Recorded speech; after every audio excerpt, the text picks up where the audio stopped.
Hi guys, so we are now on, I think it's part four, which is going to be the top end. Now we've done the bottom end, we're going to now get onto the top end.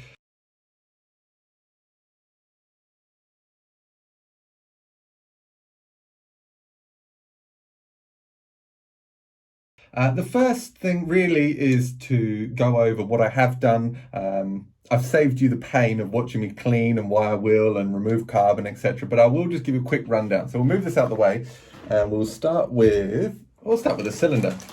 So cylinder, the first thing I've gone over with a wire wheel, again, very dull. You don't want to use a sharp wire wheel. I use a wire wheel that is struggling to even strip paint. The other thing was same on the intake. And again, you can see the original machine marks. I'm not actually removing steel. I'm just removing oxidization and any gasket. Same with the intake. And then exhaust side, same again. However, I also went in and cleaned all the carbon out with... I used two different tools actually. Let me go show you what they are. So used the Dremel. The first one was a small sanding disc here. And that was allowing me to get basically the flat sections, not the corners, the flat sections. And then I was able to feed paper through that, wrap it round. And that allowed me just to gently get in those corners and clean up each corner. Everything's been cleaned, everything's been decarbonized. The only other thing is obviously checking the condition of the cylinder. We do have intake side here some polishing from debris being sucked in but that's okay. There's no damage to the actual plating as such, although I can feel very slight bumps / imperfection. There's no damage to the plating. There is damage here, you could probably see that. However, I've cleaned that up, gone over with a bit of abrasive paper, made sure there's no high spots, made sure there's nothing sharp. And then when I was cleaning the exhaust port, I wanted to make sure there's no burrs that would form. So everything's been gone over inside there with some abrasive paper too. Everything's been well cleaned out. Someone had gone in with a piston stop, probably put the piston stop in, metal piston stop, and then used an impact to spin the clutch or the flywheel off. The piston rammed, hit the piston stop, dented two teeth marks, and then also cracked the cylinder. Let me go get it for you.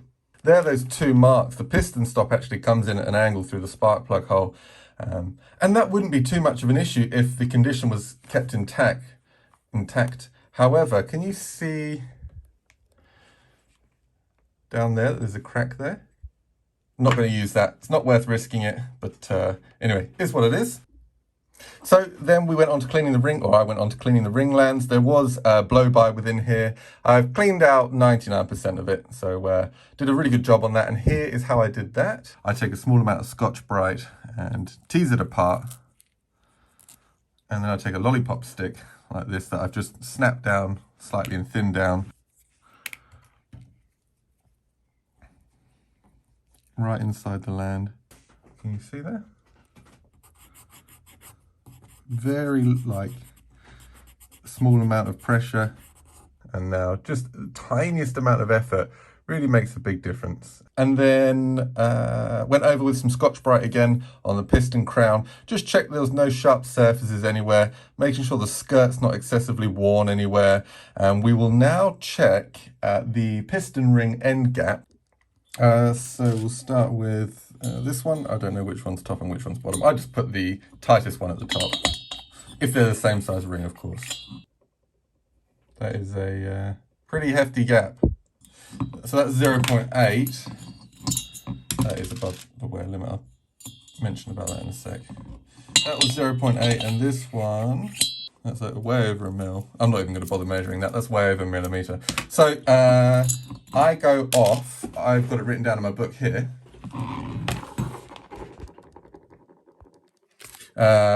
This is just a little book I keep with all my notes. Ideal gap 0.004 millimeters per millimeter of bore. Replace rings at 0.01 millimeters per millimeter of bore diameter. So this is a 47 mil, so we should be getting 0.47 as a kind of a bit of a wear limit, really. You could go a bit more than that. That's playing it safe. But we're way over there. I do have another set of rings from the previous piston, so give me 1 sec. I'll go grab those and see if they're any better. Where's my piston? I would say it's probably 0.6 or something. That's 0.5, so that's bang on where I want to be. You see 0.4 is a bit loose. So I'd say about 0.45. So 0.5 and 0.5 and 0.45. That's going to be top. Sorry, you can't see what I'm doing. That one's going to be bottom. That one's going to be top. We'll now check the piston skirt to cylinder wall clearance. Now you can just stick that in there and you can just measure it. I'm going to do it with telescopic gauges, but your mileage may vary.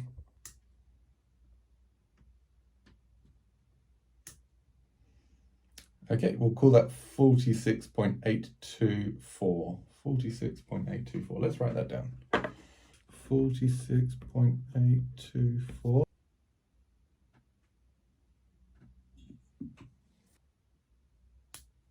47.029. I'll do that reading just one more time, make sure we're close. If you haven't seen my telescopic gauge video, that's worth a watch, I guess. 47.033. 47.033. The average there is 47.031. We are out marginally by 0.5 of a mil. It's nothing. That's fine. I can live with that. So let's get to stick it all together. So I'm just going to check, because the final time you get the opportunity to do so, make sure this is all nice and clean, that there's no debris that's accidentally dropped in there, and we're good. And I have already a film of oil. So what we'll do is clean this area up. I've already nipped the gasket off.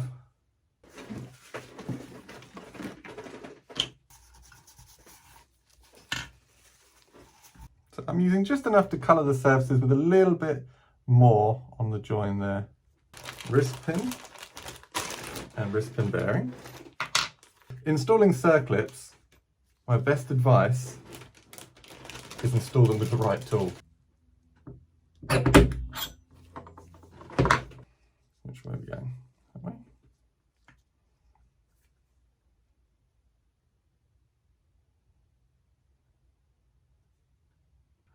Make sure I haven't spilt any.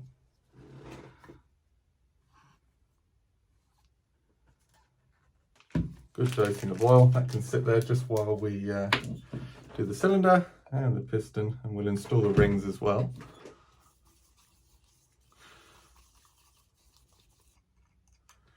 Another good coat all over. This is going to be the bottom one because it's slightly looser. Only slightly though. Yeah, not bad. Okay, bearing.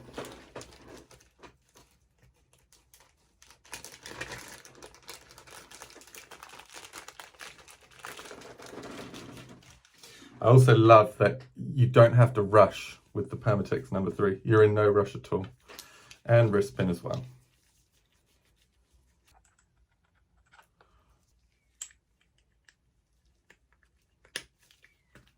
There we go. Let's take this out for a second.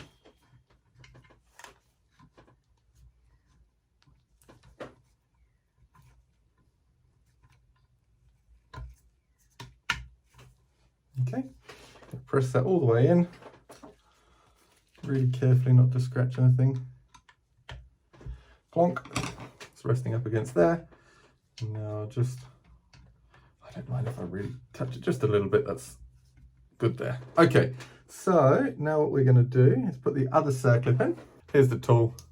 And just align that, the flats and the flats there. Slip this in. That way.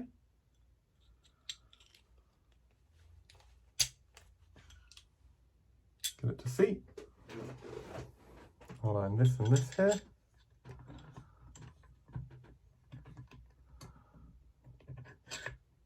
You want that flush. The inside.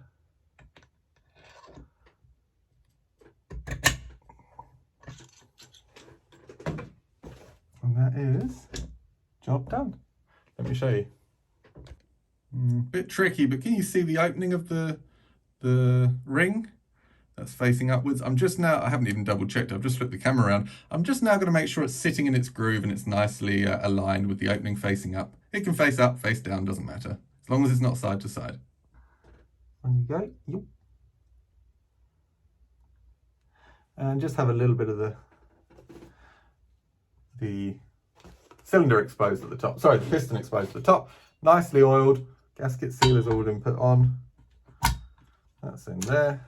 That's why I like to have this brace here, because you can press without the crank spinning. Pop that back. Go all the way down to there. That comes out. Keep that up. Lovely. Lovely. That will just go down nicely into place. Now all we have to do, very simply, can I get you straighter? What's going on here? It's a bit better, isn't it? Hopefully that's okay. Now all that's left to do is attach the cylinder head screws. Now I'm going to have to turn you off because I have to double check what the torque spec is. Back in a sec. We're 9.8 Newton meters. Not many screws, bolts, do I do up with torque wrenches generally. However, always do cylinder head screws up with a torque wrench. And that's not because I think I'm better than a torque wrench. What I actually find is those specs are really great when the saw is brand new, magnesium's in really good condition, everything's great. However, these saws are so old, the threads are so easy to strip that if you go up to the original torque, sometimes you can end up stripping threads. So I always proceed with caution regardless, but I actually find, besides the cylinder head screws, I generally prefer to do them by hand. I feel that I have more success that way. So, okay, let's adjust it. 9.8 Newton meters. Go on to the bolts. Just the 2, 4, 3. So I'm gonna just make sure that they're evenly spaced out. And I'll just go up in small increments. Make sure it's fully engaged.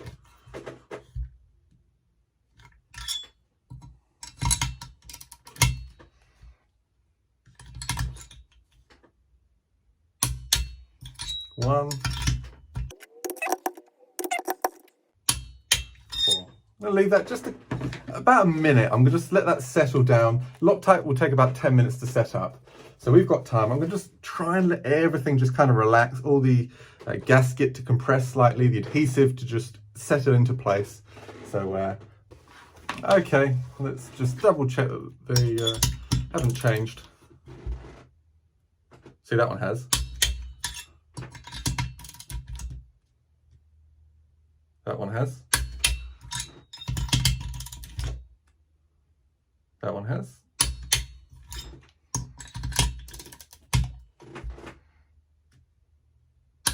That one has. Again, leave it for a couple of minutes. And that didn't change either. So I'm happy there. That's nice and snug. I've taken up some of the space in the gasket. I can see very, very tiny, a very tiny bead. Let's show you that. Can you see in there just where the cylinder meets the gasket and the gasket meets the cases? There's a very slight small bead, and that happens all the way around, and that's exactly what I want. I don't want a whole heap coming up, but just a tiny amount is really good.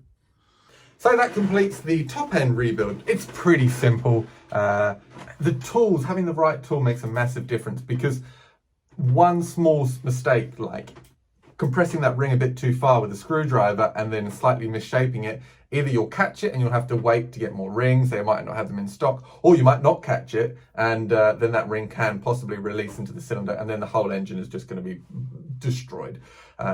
So small steps, it looks quite efficient, but really the only reason that this process went so efficiently is having the right tools, having the ring compressor, having the little piece that holds the piston in place. Without those, you can still get the job done, absolutely, but it is a bit of a fiddle. So the next thing we're going to do, I'm not going to do it today, I want to keep these videos fairly short, fairly concise, is a compression test, not compression test, a pressure test, we will do a compression test, a pressure test and a vacuum test. So there we go, job done, hopefully you enjoyed it, and we will do that in the next stage. I'll talk you through the pressure and vacuum testing, and hopefully we won't have any leaks. But more often than not, there is some somewhere, especially on these older saws, that we have to search for. So there. All right, guys, catch you soon. Bye.